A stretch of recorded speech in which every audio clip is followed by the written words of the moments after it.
सपने वो नहीं होते जो आप सोने के बाद देखते हैं। सपने तो वो होते हैं जो आपको सोने नहीं देते।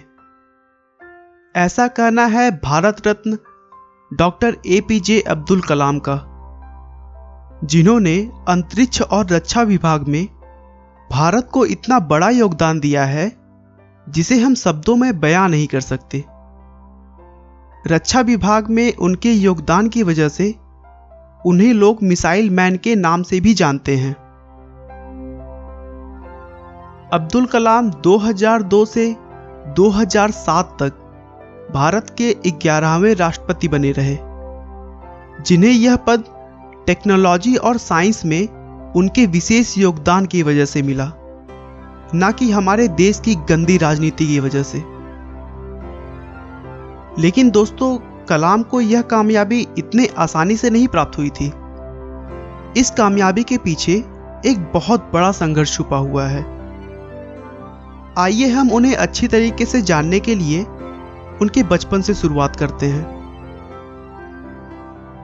अब्दुल कलाम का जन्म 15 अक्टूबर 1931 को तमिलनाडु के रामेश्वरम में एक मुस्लिम परिवार में हुआ था। रामेश्वरम जो कि पहले मद्रास में था, लेकिन अब वह तमिलनाडु राज्य में है। उनके पिता जैनुल अबिदीन एक नाविक थे जो रामेश्वरम आए हिंदू तीर्थयात्रियों को एक छोर से दूसरे छोर तक ले जाते थे। शुरू से ही उनके परिवार की आर्थिक स्थिति बिल्कुल भी ठीक नहीं थी। कैसे भी करके 2 वक्त का खाना मिल जाए वही ज्यादा हुआ करता था। आर्थिक स्थिति अच्छी न होने की वजह से अब्दुल कलाम को छोटी उम्र में ही काम करना पड़ा। वह अपने घर वालों के आर्थिक मदद के लिए स्कूल से आने के बाद न्यूज़पेपर और मैगजीन बेचने का काम करते थे। इतने परिश्रम के बाद भी वह अपना पढ़ाई में पूरा ध्यान लगाते थे। उनके अंदर हमेशा कुछ नया सीखने की भूख रहती थी। उन्होंने अपनी स्कूल की पढ़ाई पास के ही एक साधारण से स्कूल से पूरी की और उसके बाद तिरुचिरापल्ली के सेंट जोसेफ कॉलेज में एडमिशन ले लिया, जहां से उन्होंने सन 1954 में भौतिक विज्ञान से ग्रेजुएशन किया। उनके पढ़ने और लिखने की शौक की वजह से उन्होंने पढ़ाई बंद नहीं की और आर्थिक स्थिति अच्छी ना होने के बावजूद भी उनकी लगन और मेहनत को देखते हुए उनके घर वालों ने पूरा सपोर्ट किया और आगे की पढ़ाई भी करवाई। वह पढ़ाई के लिए 1955 में मद्रास आ गए, जहां मद्रास इंस्टीट्यूट ऑफ टेक्नोलॉजी से उन्होंने अंतरिक्ष विज्ञान या फिर इंग्लिश में कहा जाए तो एयरोस्पेस इंजीनियरिंग की पढ़ाई की।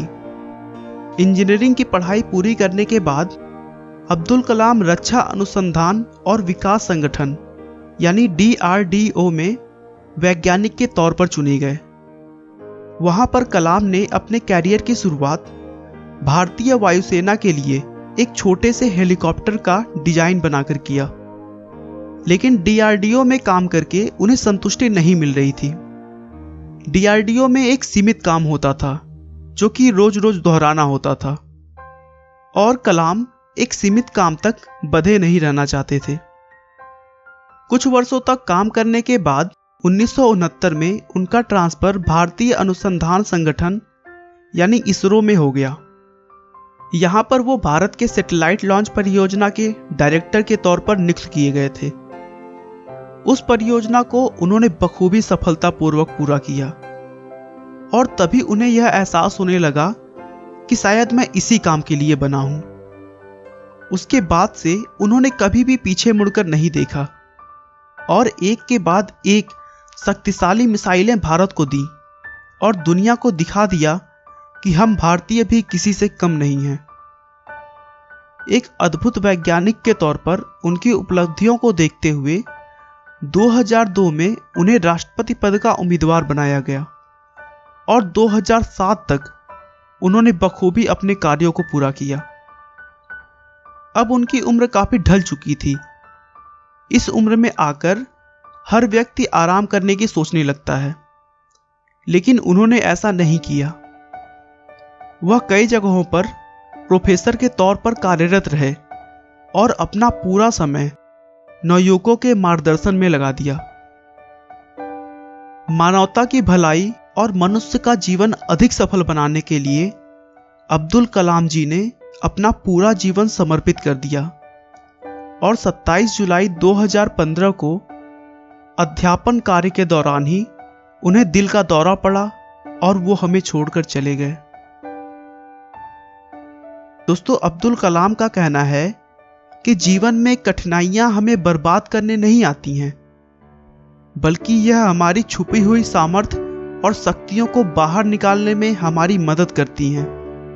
कठिनाइयों को यह जान लेने दो कि आप उससे भी ज्यादा कठिन हो।